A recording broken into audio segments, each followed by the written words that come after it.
آگے بڑھتے ہیں۔ وفاقی آئینی عدالت میں آن لائن بینک فراڈ کے کیس کی سماعت ہوئی۔ وفاقی آئینی عدالت کی MCB بینک کو شہری کی رقم واپس کرنے کی ہدایت۔ جسٹس عامر فاروق نے کہا کہ سارے ہیکرز بینکوں کے سسٹم کے اندر ہی موجود ہوتے ہیں، اکاؤنٹ بعد میں کھلتا ہے، ہیکرز کے پاس ڈیٹا پہلے سے پہنچ جاتا ہے۔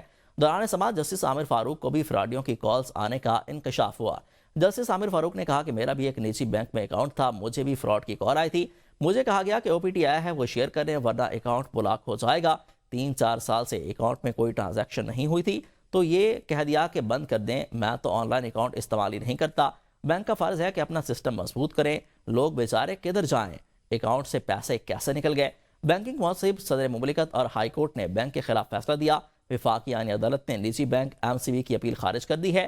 لیا کے رہائشی کے اکاؤنٹ سے 2022 میں 15,34,000 روپے نکال لیے گئے تھے۔ جسٹس عامر فاروق کی سربراہی میں 2 رکنی بینچ نے اس کیس کی سماعت کی ہے۔ مارکہ حق کا خلاصہ اتنا ہے کہ ہر طرف ہمارے شاہینوں کا غلبہ تھا اور دشمن کے جہازوں کا ملبہ تھا۔ وزیر اعظم شہباز شریف کا کہنا تھا کہ بھارت نے پہلگام واقعے کو بنیاد بنا کر بے بنیاد الزامات لگائے۔ ہم نے دشمن کو ہر قسم کی مہم جوئی سے انجام سے آگاہ کیا تھا، ہم نے واقعے کی ہر طرح سے تحقیقات کی پیشکش بھی کی تھی۔ بزدل دشمن نے ہم پر جنگ مسلط کر دی جس کا بہادر افواج نے تاریخی جواب دیا۔ جب ہمارے شاہین دشمن پر جھپٹے تو دشمن کو جان کے لالے پڑ گئے، دشمن جنگ بندی کی درخواست دینے پر مجبور ہو گیا۔ 1 سال گزرنے کے باوجود بھارت آج تک کوئی بھی ثبوت پیش نہیں کر سکا۔ وزیر اعظم کا کہنا تھا کہ میں 10 مئی کو یوم مارکہ حق کے نام سے منسوب کرنے کا اعلان کرتا ہوں۔ یوم مارکہ حق ہر سال بھرپور جوش و جذبے کے ساتھ منایا جائے گا۔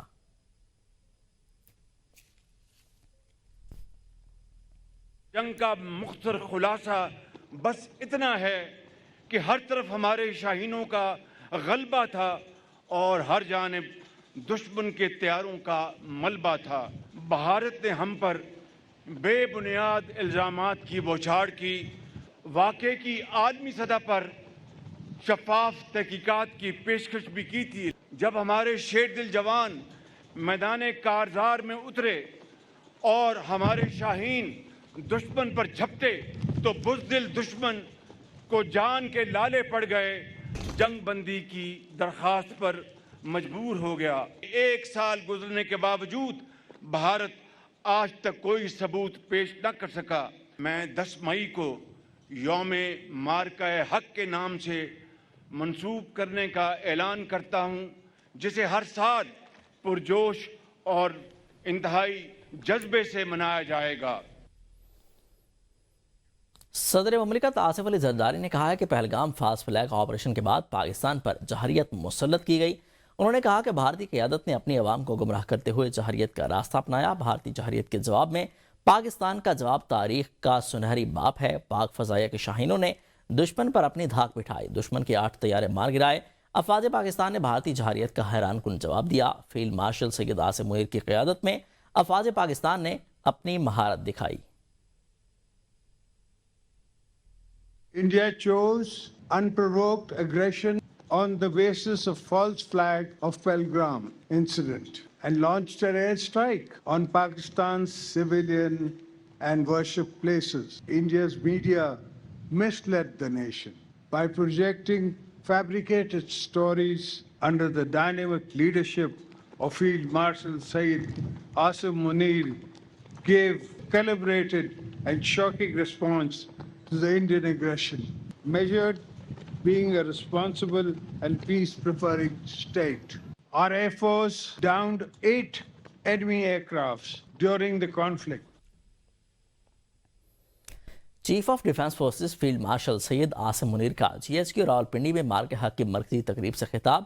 کہا کہ ہندوستان کا خواب ہے کہ وہ پاکستان کو عسکری جہریت اور سفارتی تنہائی کا نشانہ بنا کر خطے میں طاقت کا توازن تبدیل کرے۔ اس کا یہ خواب اس کے قد کاٹ اور صلاحیت سے کہیں زیادہ ہے، جسے پاکستان کبھی بھی کامیاب نہیں ہونے دے گا۔ فتح میزائلوں اور پاک فضائیہ کے شاہینوں نے دشمن کے 26 سے زیادہ عسکری اہداف کو کامیابی سے نشانہ بنایا۔ الحمدللہ آج پاکستان کا دفاع کسی بھی بیرونی جہریت کے خلاف مکمل طور پر ناقابل تسخیر ہے۔ ان کا کہنا تھا کہ دشمن جان لے پاکستان کے خلاف آئندہ مہم جوئی کے اثرات محدود نہیں بلکہ انتہائی خطرناک، دورس اور تکلیف دہ ہوں گے۔ مارکہ حق کی مرکزی تقریب GHQ راولپنڈی میں ہوئی ہے۔ تقریب کے مہمان خصوصی فیلڈ مارشل سید عاصم منیر تھے۔ تقریب میں air chief marshal Zaheer Ahmed Babar Sidhu اور chief of naval staff admiral Naveed Ashraf نے بھی شرکت کی ہے اور یادگار شہداء پر پھول چڑھائے ہیں۔ اب کچھ بین الاقوامی خبریں شامل کرتے ہیں۔ ایران نے امریکی تجاویز پر اپنا جواب دے دیا ہے۔ ایرانی سرکاری میڈیا کے مطابق ایران نے جواب کا مسودہ پاکستان کے ذریعے امریکہ کو بھجوا دیا ہے۔ ایران کا خطے میں جنگ کے خاتمے کے لیے مذاکرات پر آمادگی کا اظہار۔ جواب میں کہا گیا کہ مذاکرات کے اس مرحلے میں صرف جنگ کے خاتمے پر بات ہوگی۔ ارنا کے مطابق امریکی تجاویز پر تہران کا جواب لبنان، خلیج اور آبنائے ہرمز میں جنگ کے خاتمے اور سمندری سلامتی پر مرکوز ہے۔ الجزیرہ کے مطابق ایران کا کہنا ہے کہ بات چیت کے دوران اس بات پر 1 سال سے بھی کم عرصے میں دوبارہ حملہ کیا جا چکا ہے، اس لیے ابھی وہ اسی پر توجہ مرکوز کیے ہوئے ہیں کہ اس جنگ کو کیسے ختم کیا جائے، علاقائی ممالک اور سلامتی کونسل کی ضمانتوں کے ساتھ مکمل معاہدے تک کیسے پہنچا جائے تاکہ ایک ایسا معاہدہ ہو سکے جس کے بعد یہ جنگ دوبارہ نہ ہو۔ اس کے بعد وہ آبنائے ہرمز میں نئی حقیقت کے دوسرے اہم مسئلے کی طرف جا سکتے ہیں۔ ایرانی مسلح افواج اس اسٹریٹجک آبی گزرگاہ سے محفوظ گزرنے کے لیے اپنا کنٹرول مزید سخت کر رہی ہیں اور ایک نیا ادارہ، ایک نیا طریقہ کار تشکیل دے رہی ہیں۔ ایران کا کہنا ہے کہ وہ آبنائے ہرمز جیسی اسٹریٹجک آبی گزرگاہ پر مکمل خود مختاری اور مکمل حقوق رکھتے ہیں۔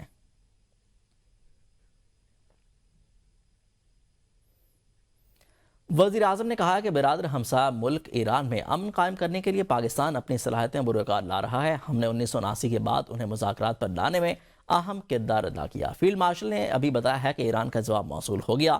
ساتھ دینے پر برادر اور دوست ممالک کا شکریہ ادا کرتا ہوں۔ صدر ڈونلڈ ٹرمپ کا بھی شکریہ ادا کرتا ہوں جنہوں نے جنگ کے خاتمے کے لیے کردار ادا کیا۔ سعودی ولی عہد محمد بن سلمان، ترک صدر طیب اردوان کا بھی شکریہ ادا کرتا ہوں۔ چین کے صدر شی جن پنگ اور چینی قیادت کا بھی شکریہ ادا کرتے ہیں جنہوں نے مار کے حق میں سیاسی، سفارتی اور اخلاقی حمایت کی۔ ہمارے برادر اور دوست ممالک نے سفارتی محاذ پر پاکستان کا بھرپور ساتھ دیا۔ اس غیر متزلزل حمایت پر میں دل کی گہرائیوں سے اپنے برادر ممالک اور دوست ممالک کا شکریہ ادا کرتا ہوں۔ پاکستان کے لیے مارکا حق کے دوران بھی پاکستان کی بھرپور سیاسی، سفارتی اور اخلاقی حمایت کر کے ناقابل فراموش دوستی کا حق ادا کیا۔ میں بالخصوص امریکی صدر ڈونلڈ ٹرمپ کا بھی شکریہ ادا کرنا چاہتا ہوں جنہوں نے خطے میں امن اور کروڑوں انسانوں کی زندگیاں بچانے کے لیے ایک تاریخی کردار ادا کیا۔ دشمن کے خلاف کارروائیوں کو آگے بڑھایا جائے، سپریم لیڈر کی ایرانی فوج کے سربراہ کو ہدایت۔ مجتبیٰ خامنہئی سے فوجی سربراہ کی ملاقات ہوئی ہے، مختلف امور پر تبادلہ خیال۔ ایرانی میڈیا کے مطابق سپریم لیڈر نے مسلح افواج کے سربراہ کو کارروائیوں کو آگے بڑھانے اور دشمن کا مقابلہ کرنے کی ہدایت کر دی ہے۔ کمانڈر علی عبداللہیری کا کہنا تھا کہ قومی مفادات کے تحفظ کے لیے آپ کے حکم کے پابند ہیں، دشمن کی مضبوطی تیزی سے مقابلہ کرنے کے لیے تیار ہیں، بدکار دشمنوں کو ان کے معصوم عزائم پر ناکام کر دیں گے۔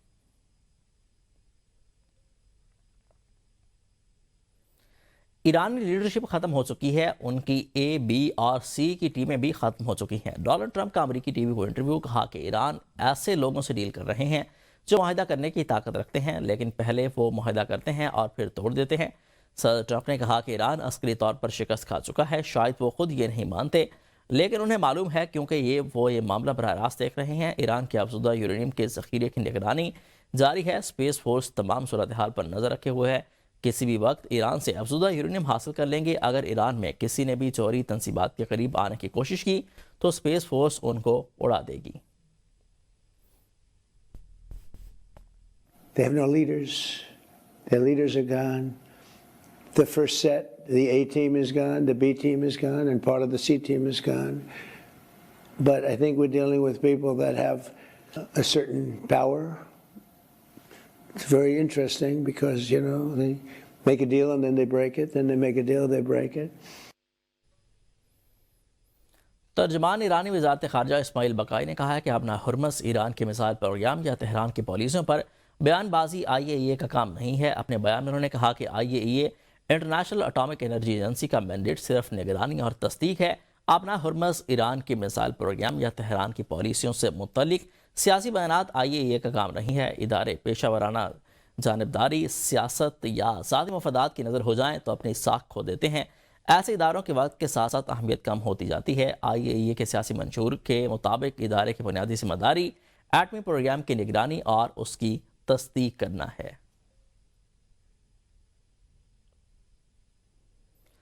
وائٹ ہاؤس نے امریکی صدر ڈونلڈ ٹرمپ کے دورہ چین کا شیڈیول جاری کر دیا ہے۔ ترجمان وائٹ ہاؤس کے مطابق امریکی صدر ڈونلڈ ٹرمپ بدھ کی شام بیجنگ پہنچیں گے۔ جمعرات کی صبح استقبالیہ، جمعرات کی شام سرکاری ضیافت ہوگی۔ جمعہ کو روانگی سے قبل امریکہ اور چین کے صدور چائے کی نشست پر ملیں گے۔ اعلامیہ کے مطابق امریکہ اور چین مشترکہ تجارتی بورڈ اور سرمایہ کاری بورڈ پر کام کریں گے۔ دورے کے دوران زراعت، توانائی کے شعبوں پر گفتگو ہوگی۔ صدر ٹرمپ چینی صدر کو رواں سال دورہ امریکہ کی دعوت دیں گے۔ ترجمان وائٹ ہاؤس کے مطابق امریکی اور چینی صدور کی ملاقات میں ایران اور روس کے لیے چین کی حمایت پر بھی بات چیت ہوگی۔